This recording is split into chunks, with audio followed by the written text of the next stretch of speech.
Just listen to those birds. How nice.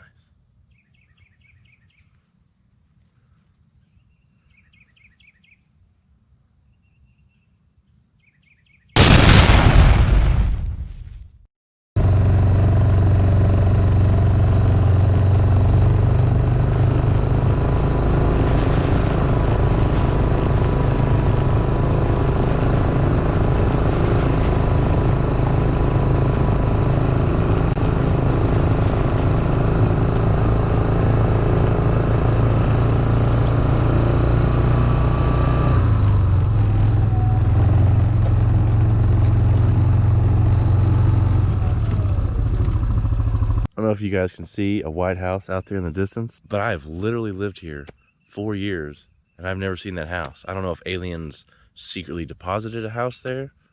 I'm not that worried about it. Or maybe I've just never stood right here before. I don't know. Maybe I've never looked in that direction.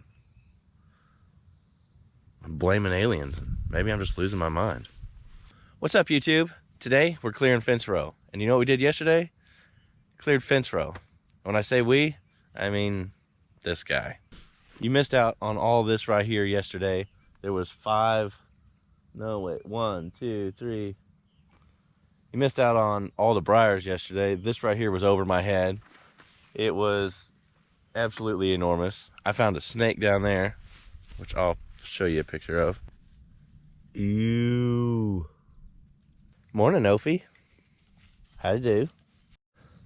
You can tell with this tree just how wide I had to go around and mow when I'm cutting hay out in this field.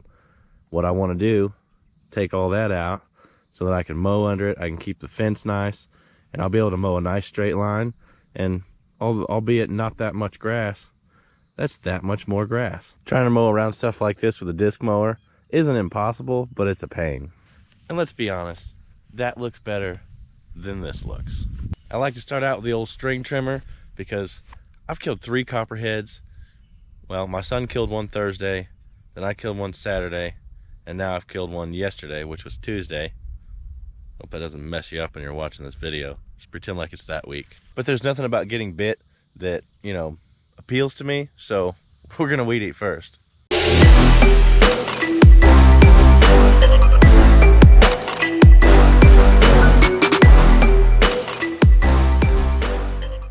I'm typically pretty careful about the trees that I cut because my wife has a love affair with evergreens, but out here, I try and think this is my domain. I'm sure she's not around.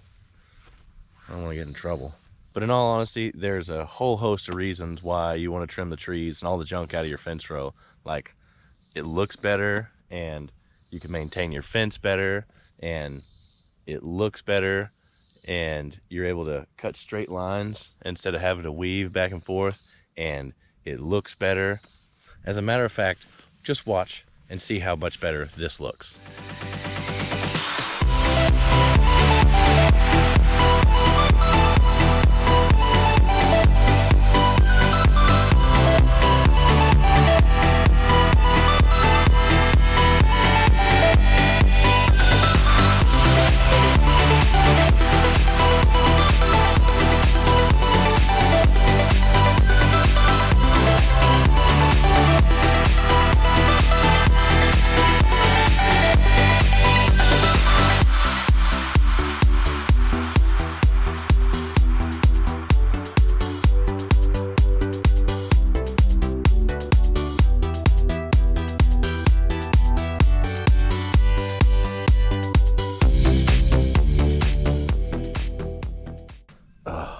String tie balers.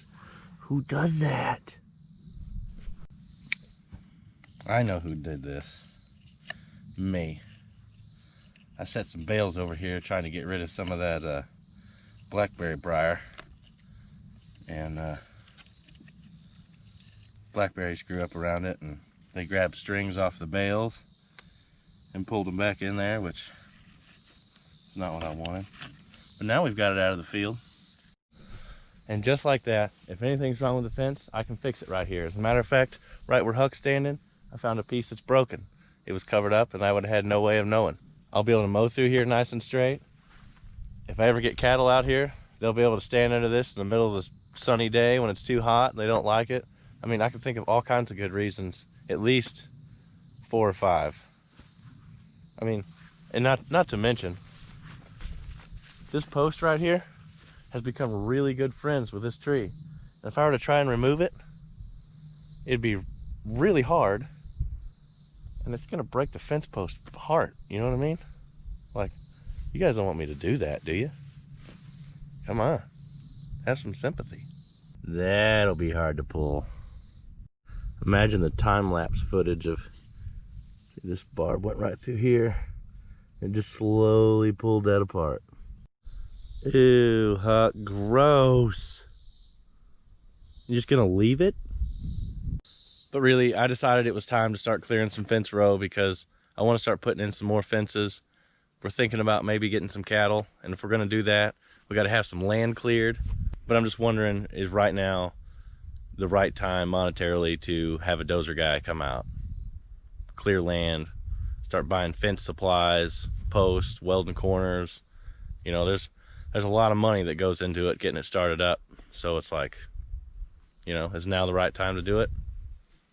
We'll see.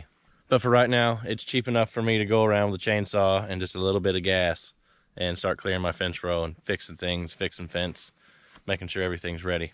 And for those of you who don't know or haven't tried this, the old handheld sickle bar mower right here is about the best way to trim fence when it's just stuff like this, stuff that you can't hardly reach in and get a hold of. You're out there with some loppers or something trying to cut it down. This right here, you could cut it all back, and then I grab it with a rake and pull it back far enough, back over with the bush hog. Game over.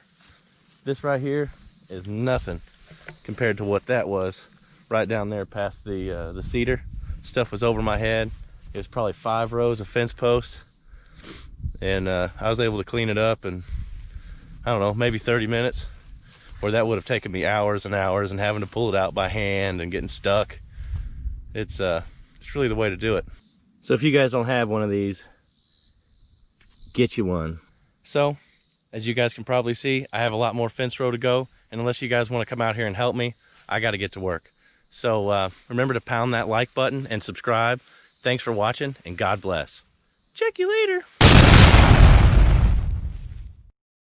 What it is, YouTube. Today? No. Wipe my mouths off, but this will be the one.